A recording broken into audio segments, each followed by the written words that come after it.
Ladies and gentlemen, boys and girls, welcome back to another episode on problem solving. Last time, in last couple of episodes, we are discussing the intraspace, the heart, the mind, and the soul. The heart and the mind and the soul is going to rule the universe of problems that come to us. The heart, the mind, and the soul, the effectiveness and affectation by that is to the extent that it is going to decide the kind of problems that will keep coming to us. The design of the current problem, the problem profile, we have yet not got into this subject, but remember the term problem profile, it will come sooner than later. The problem profile is directly proportional to how this part of your body works.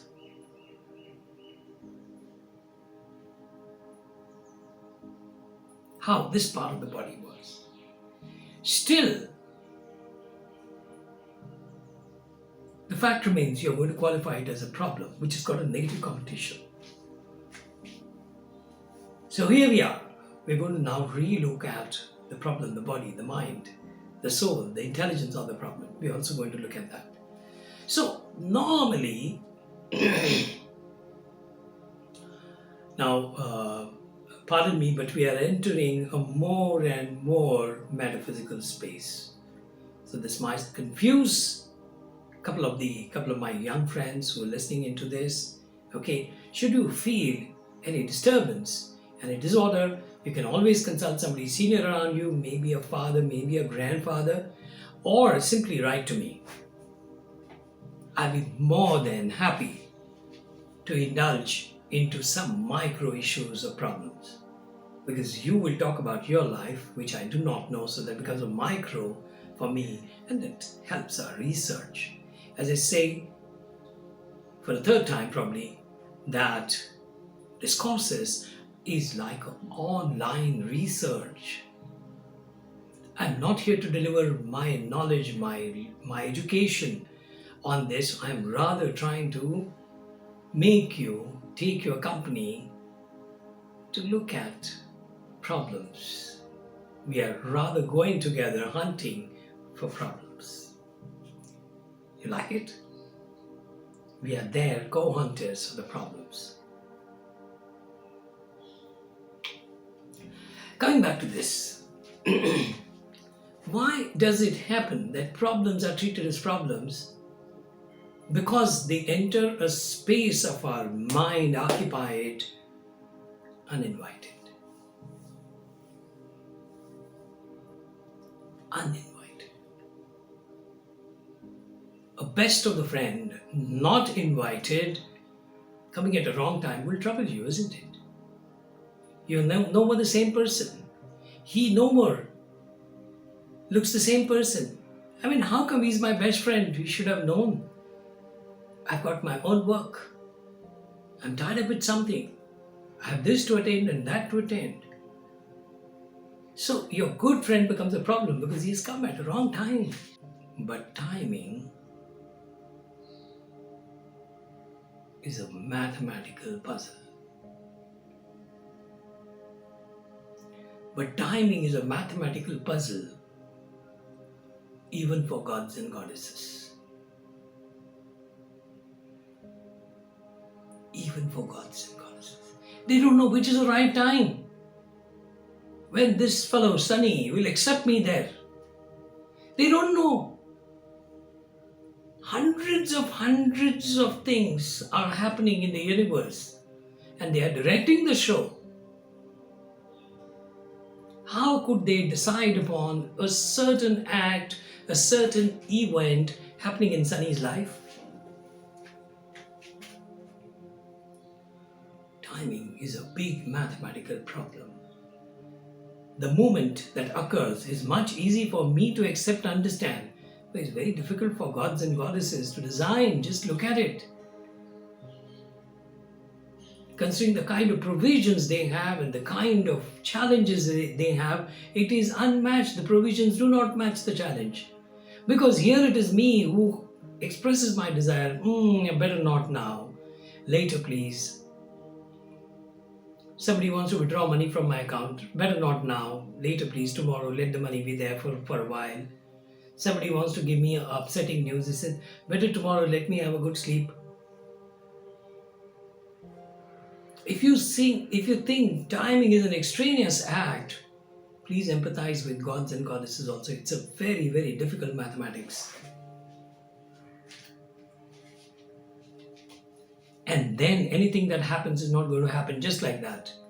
It's come through a process. And it will continue to be a process. It will come through a process. It will continue to be a process. The rain, the heat, the break of the soil, the nutrition, they're all the part of the processes. The floods and the whirlpools and the volcanoes, they're all the part of processes. Giant processes. The nucleus of that was born years and years before my intellect bore a substance. That started years before my intellect bore a substance.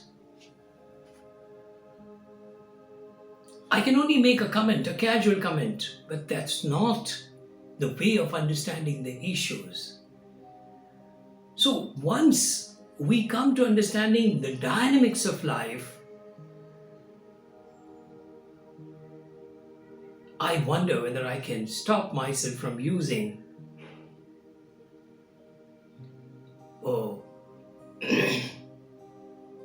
arithmetic to the hilt,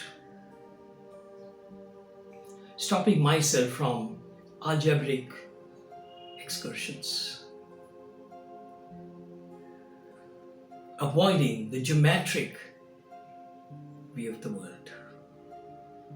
These are the little small tools that I have with me, which would at least help us within the framework that we are operating. It will help us identify things, identify processes. It will not be simple A is equal to B. It might be A is equal to B plus C. It might be A is equal to half B plus 2.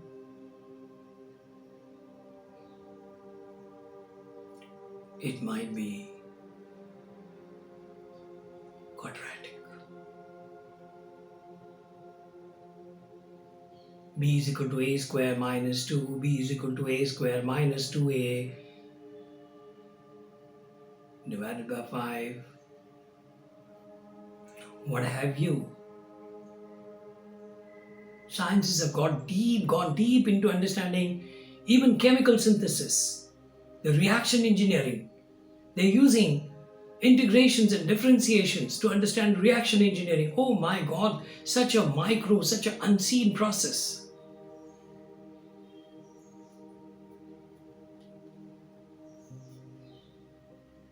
They have done that. They've expanded the scope for mathematics there. So why not we use a bit of mathematics to explore the problem dimensionality, the problem character, the problem personality, the problem's history, the problem's future.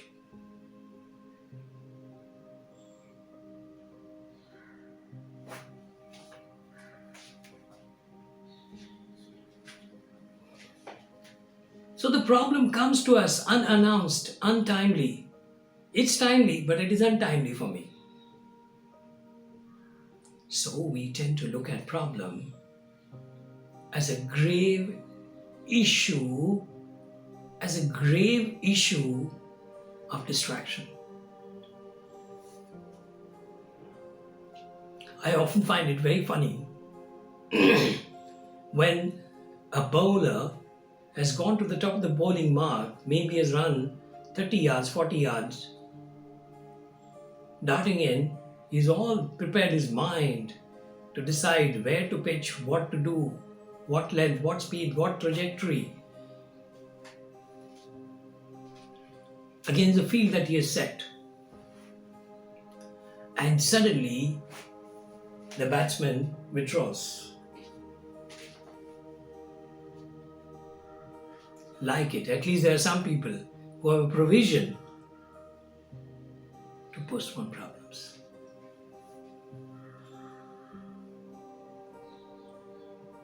There's some people who have provision to postpone problems. The lightning is falling and you say, hello, I'm in my dinner. Can you please see me a minute later? If lightning is going to devastate, you might as well go empty stomach to a hospital. Why not? It's a very morbid chapter of human life. Come back to this.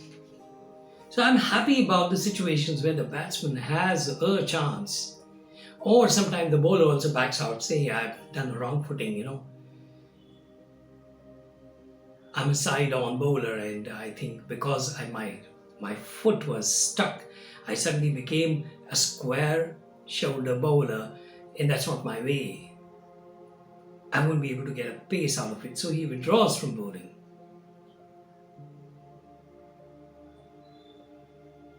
He has completely destroyed the batsman's plans to play a snake, to play a leg glance, to sweep the ball, to hook the ball. He's completely destroyed the batsman's plans. I'm happy about both the situations. But that's not a prototype field. Real life is not a prototype field. It is happening, it is happening, it is happening. The time will not come back again. The bowler might come back, the batsman might take a stance once more, but the time will not come back. Where are we? Therefore, we tend to look at problem as an obstruction because we don't have the chance to stop the bowler. We don't have the chance to stop the batsman from hitting me, from hitting him. Obstruction is eminent every time the problem comes. The obstruction is eminent.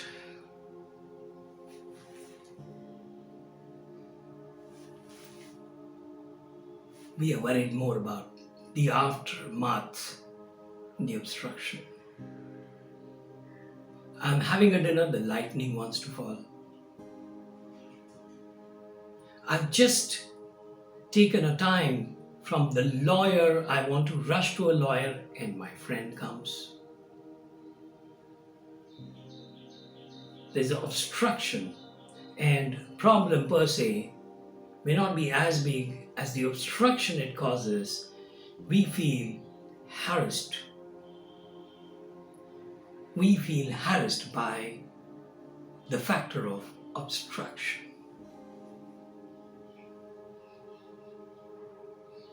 That could be a severe emotional disorder. That could lead to a severe emotional disorder. That is why when we are stuck with problems, we feel small. Have you seen anybody looking like a giant when there is a problem around him? Certainly not. If at all the person becomes giant, it is the spirituality which has come and held him around with all his hands and defended that person. The devil is the God who surrounds him.